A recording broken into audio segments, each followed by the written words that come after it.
Hello and welcome to Vantage this week. On this show, we recap the highlights of the week gone by, the top newsmakers, the biggest events and the newest trends. This week witnessed a fresh crisis. International trade was disrupted. The world's busiest shipping lanes, the Suez Canal and the Panama Canal, fell into disarray. In part because of climate change, we'll tell you how, but also because of the Houthis. They continued their attacks in the Red Sea. We'll tell you more about who they are and why they're fighting. Trouble escalated elsewhere too. Tensions rose between Iran and Pakistan.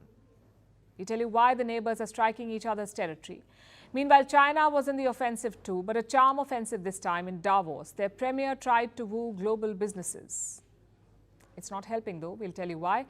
Also, India faces diplomatic standoffs in the neighborhood. In the Maldives, President Muizu wants India out, but some other South Asian neighbors like Nepal and Sri Lanka are also exploring other options. How can New Delhi tackle this? Among all of this, one story dominated social media. Indian aviation witnessed chaos, from delayed flights to angry passengers punching pilots. And while new trends shape the world, all this while new trends shape the world, like Gen Z getting Botox or so-called Sephora kids obsessing over skincare. All this and more coming up. Let's get started.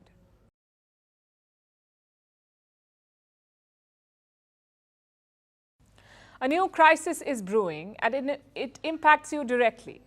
The cost of your groceries will go up, the price of fuel will go up. If you're in the manufacturing business, supplies of your raw materials could get delayed. If you're waiting for that special parcel from overseas, you might have to wait longer. Do you know why? Because global shipping lanes are in crisis. International trade has been disrupted. Most of the goods that we use all over the world are transported through ships. And those ships are struggling to reach their destinations. Why? Because their routes are fraught with challenges. We are talking about the world's busiest shipping lanes, the Suez Canal and the Panama Canal. Both are in disarray. The Suez Canal is caught in a conflict zone. The Houthis are attacking ships in the Red Sea, so they've had to divert. Trade volumes through the Suez Canal are down. They've fallen by 40%, 40. What about the Panama Canal? It faces a different problem, climate change. The canal is drying up, there is a drought, and that has led to traffic jams. So fewer ships are passing through Panama. And the result is this.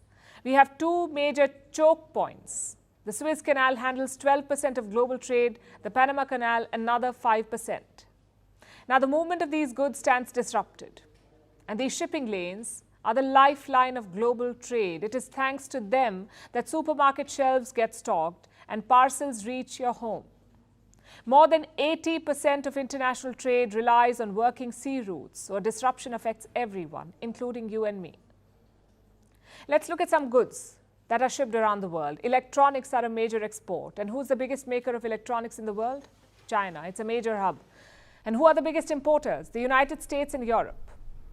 How do they get their electronics? Through the Suez Canal. So what happens when there is a disruption? When ships carrying electronics from China cannot reach America and Europe, there will be shortages, and that could lead to higher prices. And which other goods could be impacted? Clothing and footwear from South Asian countries like Vietnam and Bangladesh. Spices and coffee from Southeast Asia. Food items like bananas and avocados from Latin America, and dairy products from Australia and New Zealand. All these goods depend on steady shipping lanes. What happens when supplies are disrupted? The same outcome. More shortages, higher prices, eventually more inflation. And we've seen all of this in recent history. In 2021, the Suez Canal was closed for 6 days. A container vessel had got stuck then. Daily trade came to a halt. Trade worth $10 billion every day halted. And this happened when the pandemic was at its peak, so the disruption led to more supply bottlenecks. It contributed to higher inflation. Now, what is the connection between inflation and shipping? Let me explain that. When shipping routes are disrupted, exporters look for alternatives, which usually means taking longer routes or more expensive ones. All of this adds to the cost of export. We've already seen this happen with the Red Sea crisis. The drought in Panama has had a similar effect. Experts are already worried. They say if the Panama Canal is not fixed, inflation in the US would go up. One report says if shipping costs rise by 20%, inflation goes up by 0.15%. And it won't be just the US. India is not insulated from all of this. For several key commodities, India depends on exports. Oil is the biggest one. And how are oil prices doing? They're going up. Brent crude has risen by 1% this week. In the last financial year, about 65% of India's oil imports came from the Suez Canal. They're worth $105 billion. So oil is a clear vulnerability. But do you know what else could be hit? Textiles, chemicals, metals, pharmaceuticals, all of these could get costlier. So far, it has not happened. But the longer these disruptions drag on, the greater will be the risk for India. In the Red Sea, attacks continue. The Houthis have struck a US-owned vessel. It's called Gibraltar Eagle. Damages are low, but the message is clear. The Houthis will not stop, not unless Israel stops the war in Gaza. We've discussed the Red Sea in detail in the past few days. We mentioned what's at stake. But tonight we're focusing on the Houthis. Who are they, who leads them, and how are they taking on the US military? We'll answer the who first. Houthis are a Shia armed group in Yemen. It's hard to put a date on their founding, but most accounts say the 1990s, that's when the Houthis came into being. Their real name is different though. It's not Houthis. It's Ansar Allah, meaning partisans or supporters of God. Their identity is crucial to their story. We know Shias are a minority in the Muslim world, but within Shias, there is another minority, the Zaydis. And the Houthis belong to that sect. They fight for and represent the Zaydis. But why fight at all? Let's take you back to Yemen, the Yemen of the 1990s. It was ruled by this man, Ali Abdullah Saleh. He was a soldier turned strongman. And his special skill? Corruption. Saleh ruled Yemen for more than 3 decades, and in this time he made more than $30 billion. It tells you how corrupt he was. So Zaydis revolted against him. They accused Saleh of stealing from poor Arabs. That's one reason why they're fighting. Another reason is religion. Through the 1980s and 90s, Wahhabism spread through Yemen. Now, Wahhabism is an Islamic school of thought. It's part of Sunni Islam. And this spooked the Shia Zaydis. They thought the Wahhabis would wipe them out, that their sect would soon disappear. So what did they do? First, they formed a political party, the Al-Haq Party. And among its leaders was this man, Hussein Badr al-Din al-Houthi. In 1997, he built a network for Zaydi youngsters. He called it Believing Youth. The mission was religious education and social welfare. But soon that changed. In the 2000s, Abdullah Saleh aligned with America. He supported Washington's war on terror, even the invasion of Iraq. He supported all of it. And in return, he got plenty of aid money from the US. So the Zaydis were livid. Most of their youth had been radicalized. Their new slogan was death to America, death to Israel. So now Saleh cracked down. He launched military campaigns against the Zaydis. In 2004, Hussein al-Houthi was killed in one such strike. So the leader was dead, but his name remained. The Zaydi fighters soon came to be called Houthis. Their base is in northern Yemen. As a result, they often clashed with Saudi Arabia as well. In fact, Riyadh joined Saleh's crackdown. Together, they hunted Houthi fighters. But they could not win. Then came the Arab Spring in 2011. The Houthis eagerly joined the protests in Yemen. They managed to topple Abdullah Saleh. But you won't guess what happened next. In 2014, the allegiance shifted. Saleh's successor became a Houthi enemy. So Saleh and Houthis joined hands, and together they waged a civil war. In 2015, Yemen's capital Sana'a fell to the Houthis. They soon declared allegiance to Iran. Tehran gives them cheap oil, funds and weapons. In return, the Houthis irritate Saudi Arabia. That's the strategic equation at play. Of course, there is a Shia connection as well. Iran is the biggest Shia power in the world. The Houthis are a Shia armed group. It's a match made in heaven. Today, the Houthis control most of Yemen. They're led by this man, Abdul Malik al-Houthi. Now, very little is known about him. He's around 40 years old. Never stays in one place, never faces the media, and rarely meets foreign officials. Abdul al-Houthi is the brother of Hussein al-Houthi. At first, he was a battlefield commander, but after his brother's death, he took charge. And under him, the Houthis are more daring. They've attacked sites in Saudi Arabia and the UAE, and now they're taking on the US. But here's the million-dollar question. What do they want? Right now, they want Israel to stop the war. But the bigger goal is this: to protect Zaydi interests in Yemen, to rule the entire country, and to take on Saudi Arabia and the UAE. Can anyone stop them? Well, your best bet is Iran. The Houthis have declared common cause with Tehran. They also get weapons and oil from Iran. But how much leverage does Iran have? It's a complicated question. Iran says their support is only political, that the Houthis do not have Iranian weapons. But let's face it, that's highly unlikely. Houthi attacks require a level of intelligence and sophistication, the kind that Iran can give. At the same time, it's not a remote-controlled relationship, meaning Iran may not command the Houthis. The leadership is different, the goals are different, and the area of operation is also different. It's not like Iran says stop and the Houthis will stop. It's a bit like the Taliban in Afghanistan. Many experts thought that Pakistan completely controlled the Taliban. But once they came to power, the equation changed. So my point is quite simple. Such relationships are very complicated. There are no rules here. Sometimes it's based on personal equations, sometimes on common enemies, and sometimes on religious ties. It's not a treaty alliance drafted by diplomats. Having said that, it may be the only option right now. Iran may not be able to control the Houthis, but at least they can talk to them.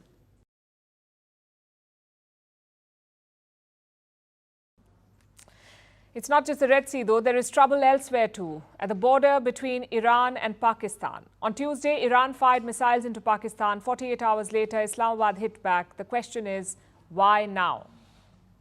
Both sides claim to have hit terrorist camps. They said, no more escalation. So why attack at all? Each side has its own interpretation. The US seems very happy with it, though. Joe Biden says it's because no one likes Iran. You can see Iran is not particularly well liked in the region. Yeah, and where that goes, we're working on now. I don't know where that goes. Others are worried. China, Russia and Turkey have urged restraint. The European Union also wants a de-escalation. Meanwhile, Pakistan is in a huddle. Their top military and civilian leaders met today. They reviewed Pakistan's security. Iran was busy with a military drill. They practiced shooting down missiles with drones. So clearly, Pakistan is on their mind. But the question is, what happens next? To understand that, we must understand the why. Why did Iran attack in the first place? Well, the official version is this. The militants they struck are linked to Islamic State, and Islamic State attacked Iran earlier this month. Nearly 100 Iranians were killed in that attack. So Tehran says this strike was an anti-terror operation. But not everyone is convinced. Along with Pakistan, Iran also struck Iraq and Syria. Those attacks were not surprising. Neither country has a capable military. They also host Iranian proxy groups, so the risk is relatively low. But attacking Pakistan is a whole different ballgame. It's a nuclear power. It's also a much bigger military. So why did Tehran do it? Well, the logical answer is this: to send a message, to show the world that Iran is strong and fearless, in which case Pakistan made sense, because you cannot strike the Israelis. You cannot hit US assets. You also cannot target Arab nations. The stakes would have been too high. So who's left? Pakistan. It guarantees a strong message without the risk of escalation. Now we come to the timing. Why now? The immediate trigger may have been the Islamic State attack earlier this month. Like I said, almost 100 people were killed. It was the biggest terror attack on Iran since 1979, since the revolution. It also happened on the 3rd of January, the death anniversary of an Iranian hero, Qasem Soleimani. So Iran had to show strength. It couldn't just condemn and forget. But that's not the only reason, perhaps. Iran's outburst has been building up for a while. I'll give you 3 reasons why. Number 1 is domestic trouble. In late 2022, massive protests broke out in Iran. The trigger was a custody death. A young woman was arrested for not wearing the hijab. Her name was Masha Amini. When she died in police custody, Iran erupted. Thousands of people took to the streets. They even vandalized posters of the Ayatollah, their supreme leader. Many called it the biggest unrest since 1979. Of course, Tehran cracked down. Dozens of protesters were killed by security forces. Hundreds more were arrested. In the end, the regime won. But the people showed a lot of spirit. Reason number 2 is the economy. Back in 2019, the US imposed sanctions on Iran. So the oil trade has slowed down. Inflation was almost 60% last year. It was the highest level since the pandemic, so something had to be done. Something to show that the regime is still strong. And finally, reason number 3, to showcase its regional superiority. Look at what happened after the Hamas attack on Israel. The Hezbollah fired rockets at Israel. The Houthis attacked ships in the Red Sea, but Iran was nowhere to be seen, nowhere in the picture. You could say that these are all Iranian proxy groups, but officially, Tehran denies any links to them, meaning they cannot take credit for it. Same applies to long-term concerns. Arab-Israel normalization has gathered momentum. Saudi Arabia is still open to it. So Iran is being pushed into a corner. It may have allies like Russia and China, but those are far-off powers. In West Asia, Iran was increasingly alone. Is that why Tehran went on an attacking spree, to send a warning to its rivals? It's impossible to say for sure. Chances are it's a combination of all these factors, but the question is Iran done? Does the regime feel that its point has been made? If yes, then de-escalation will follow. If not, all bets are off.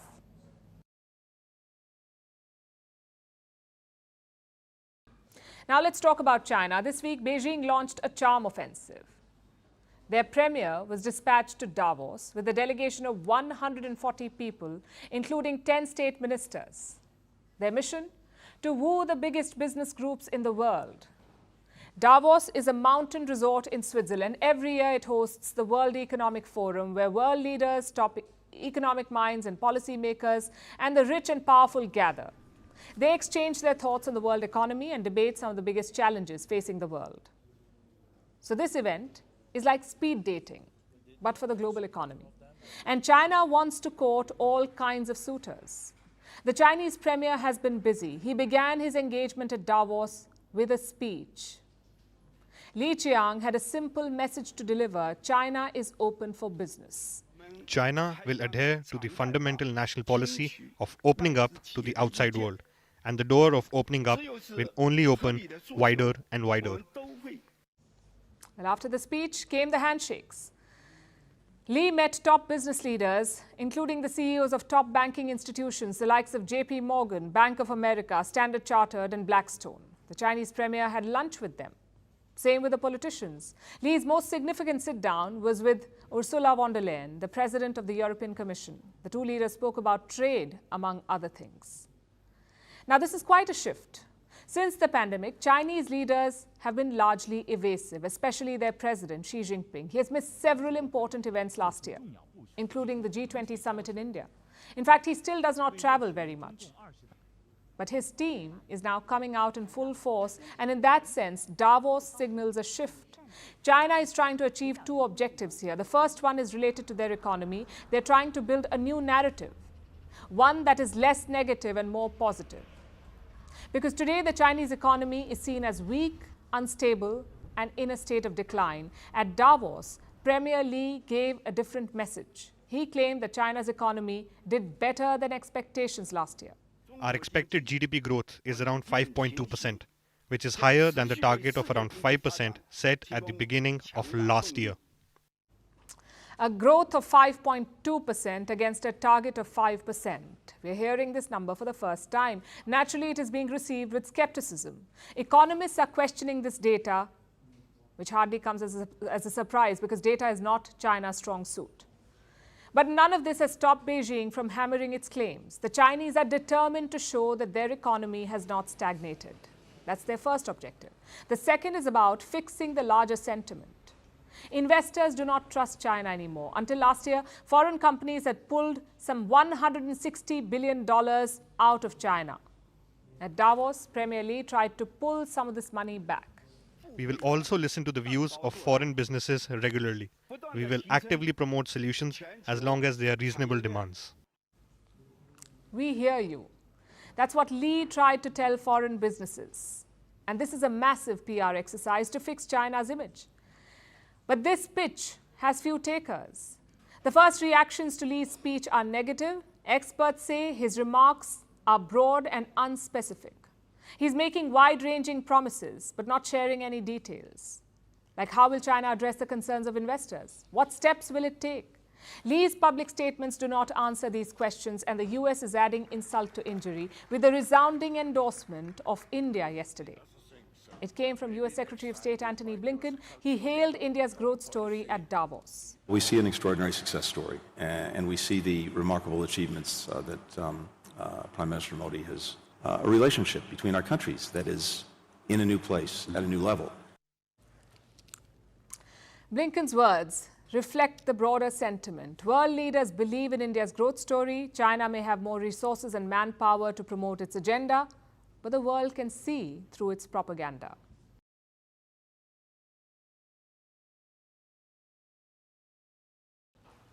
So Muizu is serious about India. He wants New Delhi out of the Maldives. But here's the bigger problem. It's not just Mali. Most South Asian capitals seem to be having a rethink, like Nepal and Sri Lanka. Now, obviously, this raises questions. Like, why is it happening? What will be the impact? And what can India do to fix it? Let's understand the basics first. This is what South Asia looks like. Look at the map. It's a region made up of 8 countries: Afghanistan, Pakistan, India, Nepal, Bhutan, Bangladesh, Sri Lanka, and the Maldives. 8 countries make up South Asia.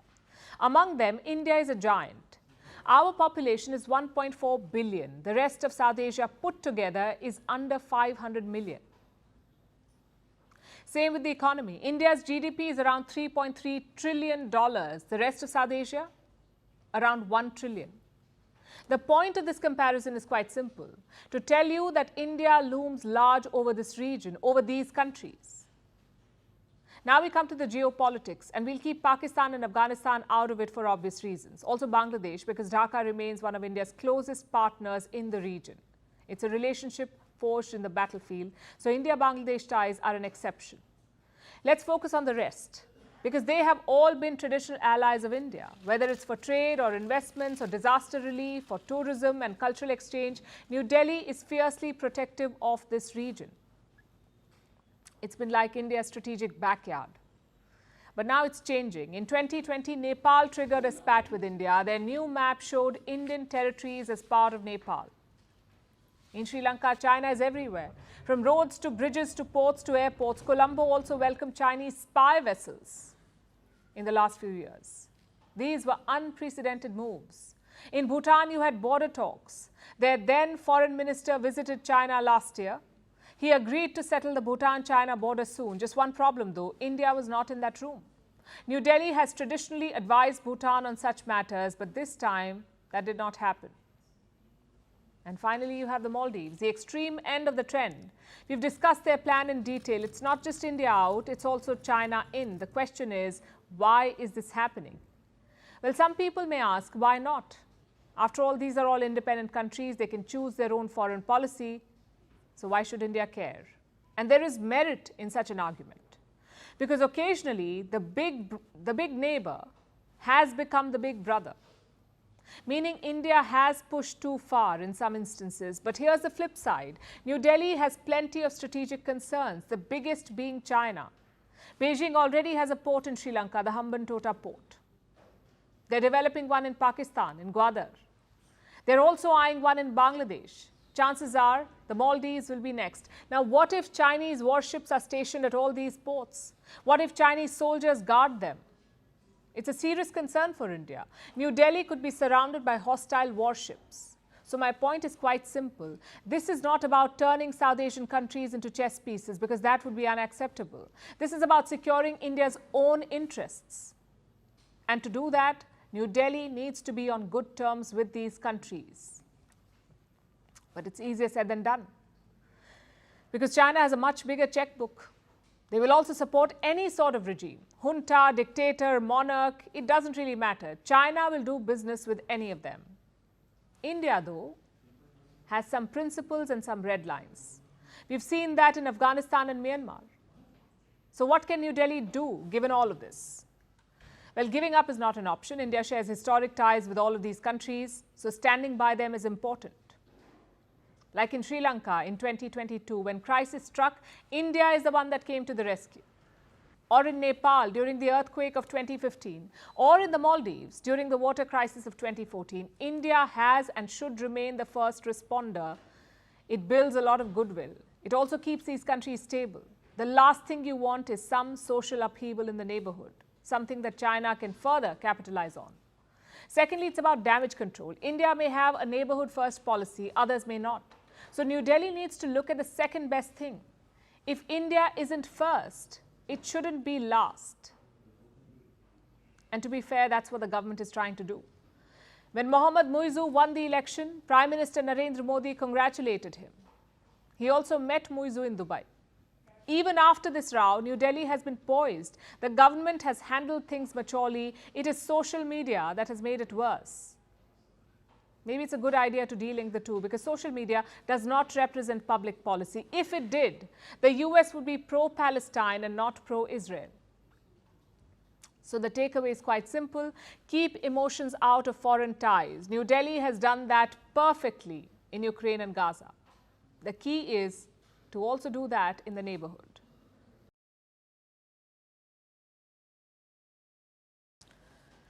One story is dominating social media in India today: the chaos at the airports, the delayed flights, the angry passengers. Take a look at this. Please, let's not you are lying.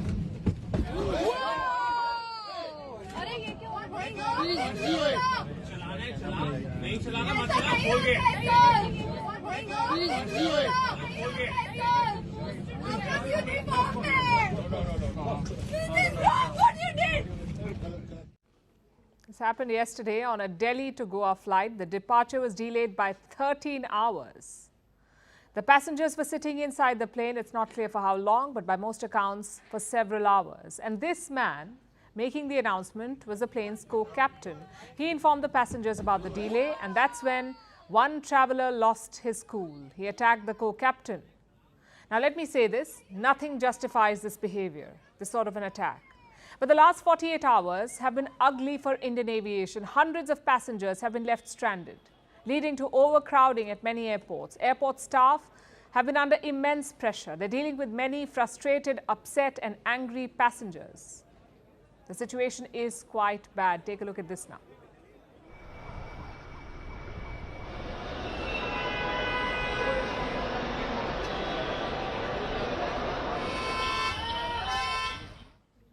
Those were the passengers of a Goa to Delhi flight. Their flight got diverted to Mumbai.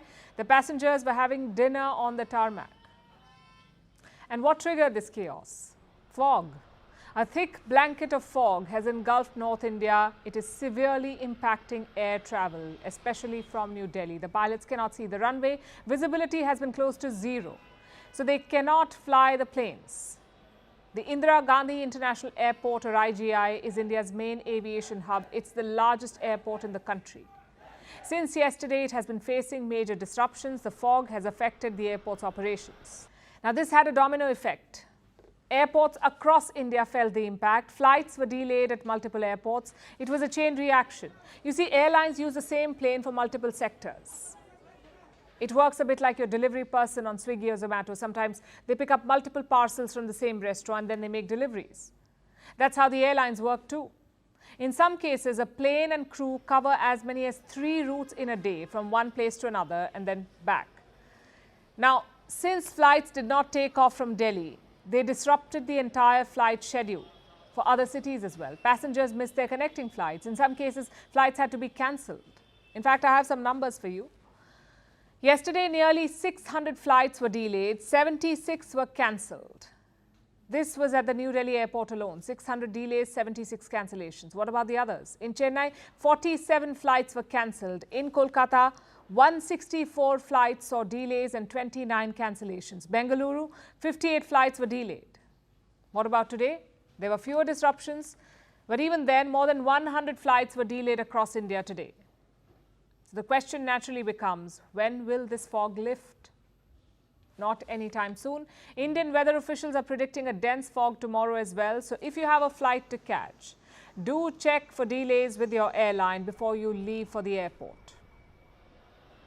And poor weather and visibility are not a new phenomenon. It happens every year around this time. So why did aviation authorities not plan for it? Given the chaos, it is clear that they were caught off guard. Passengers are raising these questions because this chaos is not just about the fog. It's also because of operational issues, like the runway situation at the Delhi airport. This airport has 4 runways. Out of these, 2 can handle takeoffs and landing in low visibility. But right now, only one of them is operational. Only one operational runway at the Delhi airport. The second is shut for maintenance. Perfect timing. The other 2 runways cannot handle fog. You need a special system for it, something called an Instrument Landing System, ILS. Imagine you're flying a plane in a computer game. You're using a joystick to control your aircraft, but suddenly your vision is impaired, your screen is broken. So you cannot see where the aircraft is going. You need help, like a button on your joystick, a feature that lights up a path for you to follow. That's what an Instrument Landing System or ILS does. It guides the pilot when the visibility is low. And just like a game, there are difficulty levels in the system. The ILS has 3 levels, Cat 1, Cat 2 and Cat 3.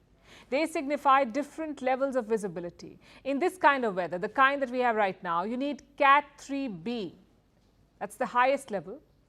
And it can handle extremely low visibility. It sounds like a system worth having on all runways, doesn't it? But for some reason, only 2 runways have it. Now, after the chaos erupted, Indian authorities swung into action. Today, India's aviation minister shared an action plan. His name is Jyotiraditya Scindia. He said work on the second runway will be expedited. But it won't be enough. Airlines will have to do their bit as well.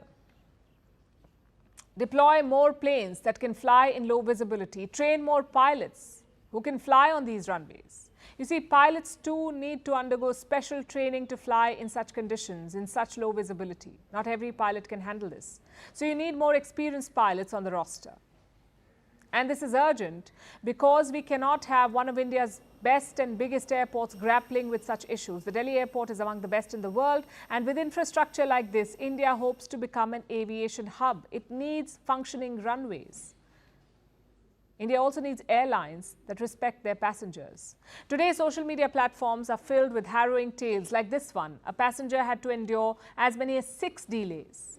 He was flying from Kolkata. His flight got delayed 6 times. He missed a connecting international flight. When he tried to cancel his ticket and pull out his luggage, he was told the airline does not do cancellations. Will the airline compensate this passenger for his loss? Then you have passengers trapped inside planes, waiting for hours for the takeoff, in some instances without food. So while the weather caused these delays and disruptions, surely airlines could have handled it better.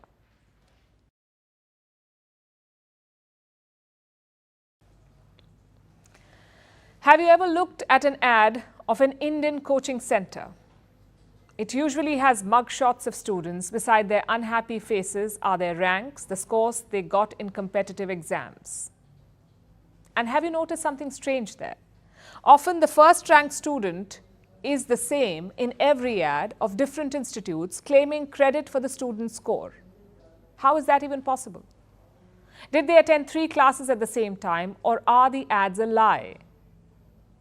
In a lot of cases, they are a lie and an exaggeration to show that these institutes are the best and to lure more students and parents. Because this is a big business. Tuitions in India are not just extra classes, they are a way of life. Back in the day, they were optional. Today, you cannot do without them. In 2021, 40% of Indian children opted for tuitions, and the number rises significantly in high school. 83% of high school students in India go to tuition outside school. And there are different kinds. Group tuitions, where one teacher sits with a bunch of students. Private tuitions, where the teacher comes to your house to teach one-on-one. Of course, it's more expensive. And then there are coaching centers like Byju's, Allen, Resonance. Big brands charging big money to teach. And they're quite popular. They've captured India's middle class. But why are we talking about them tonight? Because the government is.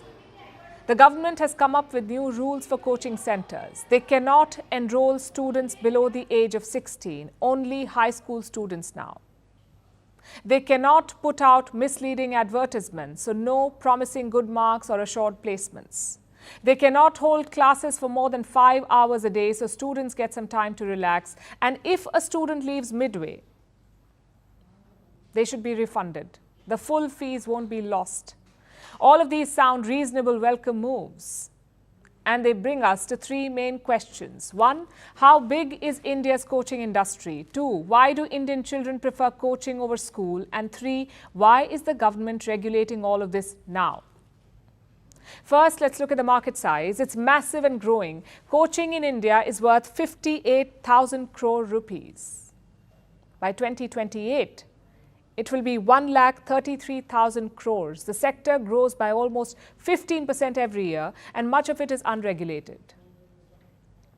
Private tuitions and group classes at home cannot be regulated beyond a point, but the big coaching centers can be. The ones training you for competitive exams, IIT, JEE, NEET, UPSC and the like.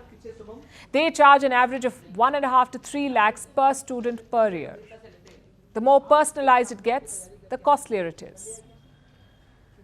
And this is how it goes. You're bundled in a class with a group of people. You have classes from morning to evening. They give you study material. They give you mock tests. Every week you're evaluated. If you do badly, it's a disaster because the scores are sent to your parents, who are most likely paying through their nose. So can you imagine the pressure? Education is a prized commodity in India. It's still aspirational, almost like a currency. It determines your future. Most Indians tend to invest in education over healthcare. So they choose these coaching centers, and a lot of them really cannot afford it.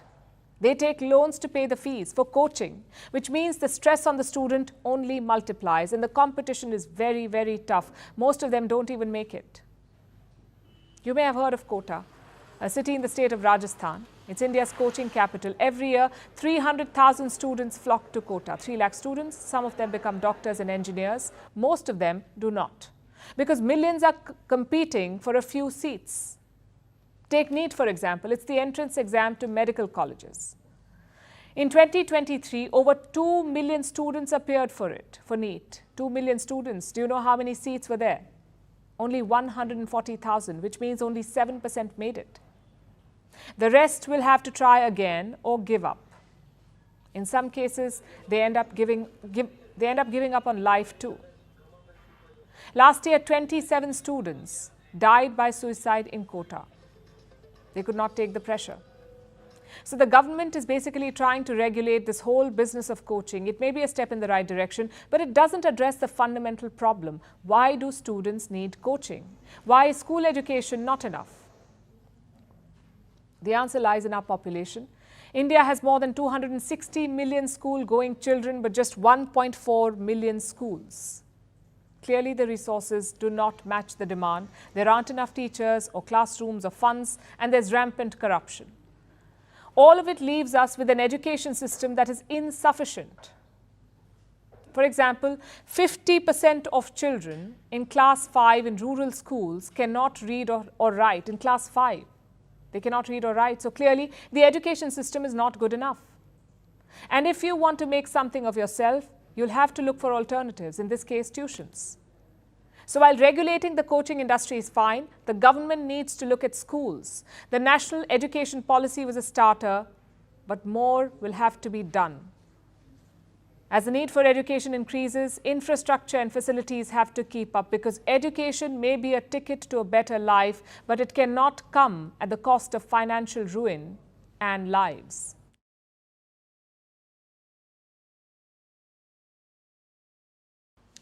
Eggs suspended in the air, chopsticks held up by noodles and frozen mustaches. An Arctic blast has brought extreme weather to many countries, Canada, the United States, even parts of Europe. They're all dealing with record-breaking cold, which begs us to ask, why is it colder if the earth is heating up? 2023 was the hottest year on record. 2024 is likely to be hotter. Shouldn't winters be warmer then? Our next report tells you why cold snaps could become the new normal. Imagine this. You get out of bed, you feel hungry, You want some eggs and noodles for breakfast. So you go to the kitchen and crack some eggs, only for it to freeze mid-air. Then you cook the noodles, but you don't have to worry about a slurpy mess. The noodles can stand by themselves. They can even support the chopsticks. Sounds gravity-defying, right? Well, that's breakfast for you in Canada. The country is dealing with freezing temperatures, close to minus 45 degrees Celsius. It is being caused by a polar vortex. What's that? It's a swirling mass of cold air that hovers over the North Pole. Usually, it's like a spinning top. It rotates very fast, keeping cold air locked in the Arctic. But when it's disrupted, this air moves southwards. Right now, it's responsible for the extreme weather across Canada, the US and Europe. Across America, temperatures are at an all-time low. Snow is covering everything. Vehicles are sliding on icy roads and turning over. Pool equipment is exploding.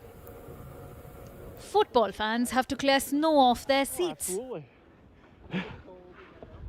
And an NFL coach even had his mustache frozen over. Even the White House could not escape the cold blast. And it's not just the United States. The Arctic blast has gripped Europe too. The UK is bracing for sub-zero temperatures. Schools are closed. Travel is disrupted. And there is snow everywhere. In France, snow has led to disruptions. Highways are blocked. Roads have not cleared. And there's a white blanket as far as you can see. Germany too saw some snowfall, and it's led to major travel frustration. With flights delayed, trains cancelled, it's far from a winter wonderland. But the question on everyone's mind is this: why is it getting colder? If the earth is getting warmer, climate change is the villain here too. 2023 was the hottest year on record. 2024 is likely to be warmer. The world is heating up. The result is extreme weather patterns, like this Arctic blast, for example. As temperatures rise in the North Pole, the likelihood of polar air moving southwards rises too, and that has caused this cold snap. So while winters could get warmer, cold extremes will still happen. And it is strange. It is so cold in Canada that things are freezing over. Meanwhile, in Greenland, glaciers are melting at record speed. They are losing 30 million tons of ice every hour. That's 20% more than what scientists previously thought. So the Earth is getting warmer. And it's also bringing with it this type of freak weather: hot summers, warmer winters, and snaps of extreme temperatures. All of this has just one warning. If we don't act fast enough, extreme weather could be the new normal. So if you like your eggs runny and not suspended in the air, don't ignore climate change.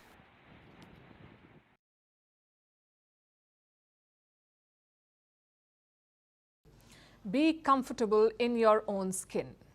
This is powerful advice, also a tough ask, especially when we are referring to actual skin. Bad skin is a pain point for many. But thanks to the internet, it has turned into an obsession. Hours are lost before a mirror as it feels less mirrory and more magnifying glass. And you don't just stare, you tamper with the evidence. Whatever conclusion you reach, there is a cure, a quick trip to the store to buy some hope, bottled in cutesy packaging of creams and serums. If one product does not work, there are plenty more. And if none of them works, there's always a cosmetic procedure, like Botox. This is a minimally invasive procedure. It promises wrinkle-free skin and a youthful appearance. Initially, Botox was used for medical purposes. About 2 decades ago, it was approved for cosmetic use. Most of its recipients are middle-aged, but now more youngsters are seeking Botox the world over. It is the new norm in South Korea. In India, Botox has become a pre-wedding trend. In America, Botox use for people aged 19 or younger grew 75% between 2019 and 2022 and 71% for adults aged 20 to 29. Gen Z has given Botox a new twist. They're calling it baby Botox, which is horrifying on so many levels. Their wrinkles are not even defined yet. So youngsters are not aiming at fixing something. Their goal is avoidance. Gen Z is getting Botox out of the fear of aging, and in doing so, they're creating what they fear. Doctors say too much Botox can age you. It curbs the use of some muscles, their size decreases, and muscles waste away. Botox can also cause bruising, nausea, and headaches. But that's not the only price the young must pay. Botox is costly. The average going rate is $500, and an average Botox lasts about 3 months. So multiple treatments are required, and the costs line up. So Gen Z is throwing money at a problem that doesn't even exist. And they aren't the only ones. The focus on perfect skin has trickled down to Gen Alpha. They are the youngest generation, aged 13 or below, basically kids. One can find this new species hunting through cosmetic store aisles, clumsily testing products, building their own multi-step skincare routines with pricey products. Their favorites include products available at Sephora. So the internet has a term for this species.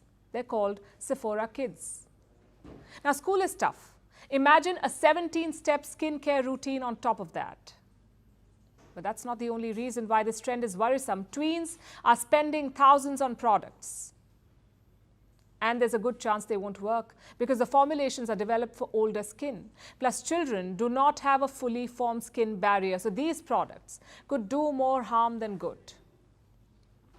But if this is shocking, know that there are skincare products for babies too. Apparently, treating perfectly normal baby acne is the need of the hour. It sounds bizarre, but who cares? We live in a culture that feeds addictive behavior. And social media is more than happy to oblige. Reddit has a group called Skincare Addiction. It has 2 million subscribers, up from 500,000 in 2018. Hashtag skincare routine has over 55 billion views on TikTok, 55 billion. Influencers resent acne and wrinkles, calling them scourges to be punished. They talk about a facial cream that stings, so they know it's working. They smile while ripping pore strips off their faces. And with this, big wigs of the beauty industry smile too, because skincare is the fastest growing market segment in the beauty industry. It is worth about $180 billion. The irony is, people want to find a product that works, while companies want to sell as many products as possible. And you can buy into this. Maybe you like the ritual element of 20-step routines. Maybe you want a new project. Maybe it's the performative self-soothing. But when your skincare routine starts sounding like cleanse, tone, obsess, do ask yourself this: what will it take to become comfortable in your own skin, quite literally?